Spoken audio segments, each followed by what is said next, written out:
The poses that we went through for this weekend's training were back bends and twists. And so I gave out this sheet of paper and it talks about the benefits of back bends and benefits of twists. Back bends stimulate the nervous system. They counteract the effects of gravity, increase the flow of energy. They bring clarity to the mind. They require concentration and careful practice and should be done when fresh at the beginning of a session after thoroughly warming up. I also believe you can do back bends also at the end, as you'll see a lot of times wheel pose is at the end, but that's what this little blurb says. Back bends should be followed by forward bends and twists. They complement each other well to remove any residual tension, to balance and return the spine to normal. So we're always taking care of the spine. This weekend was a lot about taking care of the spine and your back. So back bends and twists were our theme.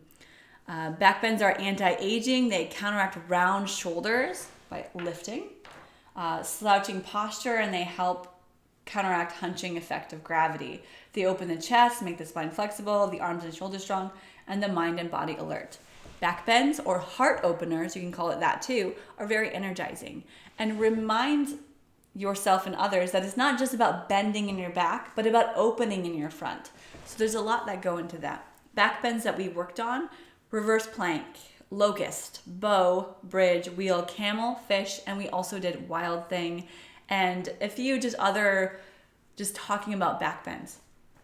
For our twists, we did a chair twist, lunge twist, and we didn't do reclined twist, but we were going to talk about reclined twist, seated twist. We just spoke about twists a little bit and mentioned that they help to release pressure on the spinal nerves. They align the vertebrae and lengthen the spine. They're neutralizing.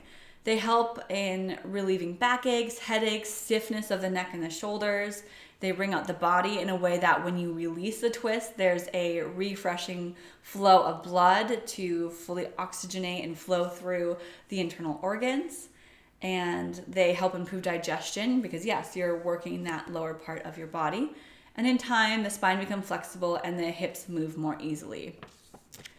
That was back bends and twists. So if you did miss, or if you are looking into the poses, we did chair twist, lunge twist. Like I said, we did all of these poses and I have a list of them and you can see them in the book. I would like you to do a little research on them, how to teach them, think about some cues you could have for them. I really love that book, Ground to Grow, the alignment cues from the ground up. I'll link it from Amazon, but it's a book that just has alignment cues. And then if you want to look at the anatomy of each of the poses, you go to your anatomy book, yoga anatomy book. And the anatomy of movement doesn't have the poses specifically in there, but if you look up yoga anatomy or the key muscles of yoga poses, there's a lot of books and resources out there. And I know a lot of you in the training were taking a look at my book once in a while. I have a whole stack of them. So if you would like to check one out or look at them, if you're in our training, you are welcome to page through the books. I also did mention that I'll try to look in my files, and I do have a PDF of Ray Long's book, the one that's the mustn't, where is it? I have it right here, this one. I have an older version of this on a PDF that you can just download and look at yourself.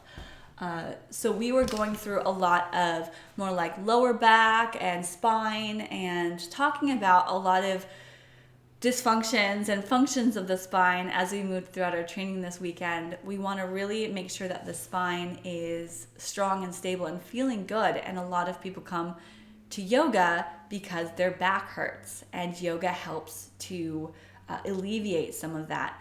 So I'll get into that in the next video, but just know that we were trying to really focus this weekend on helping people who have sore backs, and also as yoga teachers what we would say or what kind of poses we could do or practice with our students to help counteract some back pain.